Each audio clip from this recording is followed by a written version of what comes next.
It is time for another edition of Slice. We have a very special edition. We are joined by #1 Bucks fan, Nick Carter. Nick, I do know one fan you are definitely recruiting is your son. It seems like he has no chance except to be a Bucks fan. Like, you're not giving him a choice. No chance at all. No chance at all. Yeah, I put him in all the Bucks gear that I can.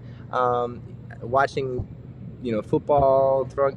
I mean, I love the sport. It has been in my family since I was very young. Been watching it, and yeah, he's definitely going to have no chance at all.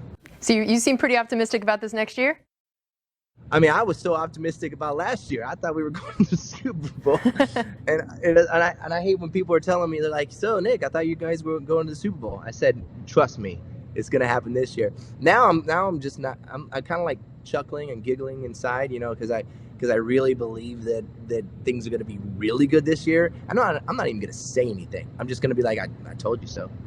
We know that now there's going to be Vegas Raiders, and you're out in Las Vegas. You're not switching on us, are you? Hell no.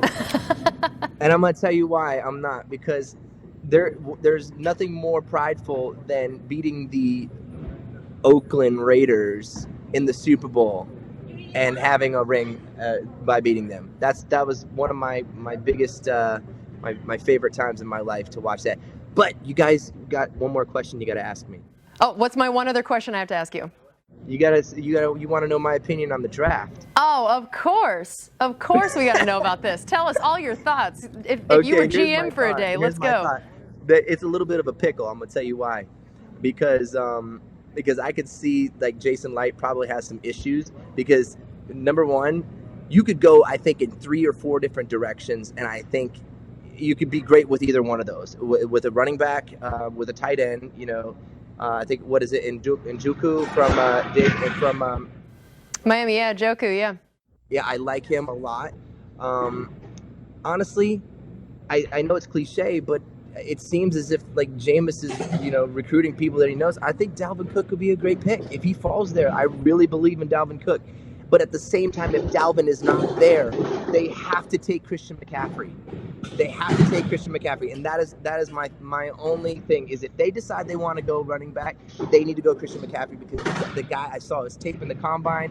I've watched everything. I've watched like all the things on him, and I mean, it's in his bloodline. Like, that kid is a stud, and I guarantee he will be a difference maker. Probably going to be the best running back out of the whole draft. I like it. All right, we'll have to check in with you after the draft to see how those predictions go and how you feel about the draft class. But for people who want to know, tell us the information about your tour, how they can find out more information.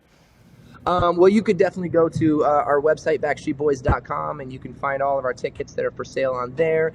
Ticketmaster, any of the different avenues that you can take to find, tickets for sale. They're still for sale. Like, we're actually starting now. We got about 3 weeks right now, so this in April, and then we come back in June. We're getting ready to do another album, and it's going to be actually. We're going to probably release a new single this year, I'd say. And then later on, or earlier in the next year, we'll probably go on a world tour. So then we'll go to different cities and countries and kind of take a variation of this show all around the world. So we're going to be pretty busy. That's awesome. Well, good luck the rest of the tour, and thanks for taking the time with us. Thanks. Thank you so much, Casey.